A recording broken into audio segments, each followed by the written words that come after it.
Hello, this is Penny Ridenauer again, and this is HCM 2193, and we're going to talk about Chapter 2 in your book.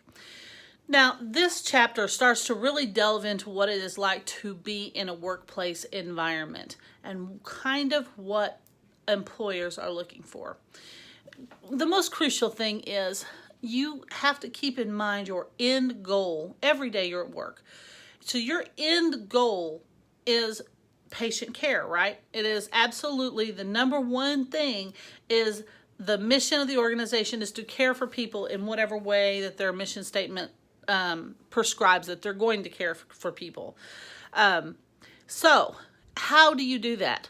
Well, there are some common things no matter what job you have. There's the way that you act at work.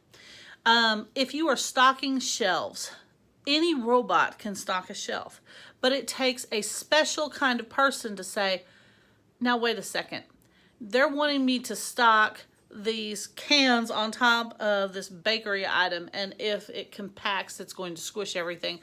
I'm going to ask a question and make sure this is actually what they meant. And you find, because you're critically thinking, you're thinking about the consequence of every action. Now, wait a second, these two drugs are being prescribed together, and I happen to know that'll cause an adverse reaction. Let me double check before I just simply do this and cause an adverse reaction. I am not saying don't do what you're told. Please understand. I am saying think critically about the consequences of all your actions before any action is taken.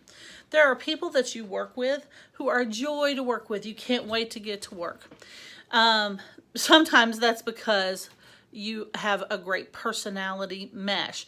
But you know, when you start to work with some people and you have a common goal and those goals start to get accomplished, you have some patience. Thank you profusely for the excellent care they've received. You have a coworker, thank you for picking up where they left off and for helping them get their job done. You have those things, and all of a sudden, being a really good employee feels really good, and you want to be better. So please read this chapter with that in mind, that no matter where you work, there are some common things that you're going to want to always do. Your work ethic. While you're at work, be at work. Take your personal issues and set them aside for the time that you're there and concentrate on the task in hand. We're all human and we all have other things on our minds, but does it stop you from being able to get done what you need to get done for the good of your job? You were hired for a purpose. Have you fulfilled that today? Have you used your time effectively? Because you might know that if you stack your tasks correctly, you get an extra 15 minutes at lunch because of the way that it all works out. But are you doing an effective job when you do that? You have to make those decisions. You know whether getting there on time and staying the full time that you're there is a matter of work ethic. Do you have a good work ethic? And these are only things that you can answer for yourself. Critically thinking. Are you actually thinking about the consequences of your actions? I had an intern once who addressed an entire box of letters back to me. No, those are the return addresses. Those that you put on the top, not on the field where the letter goes.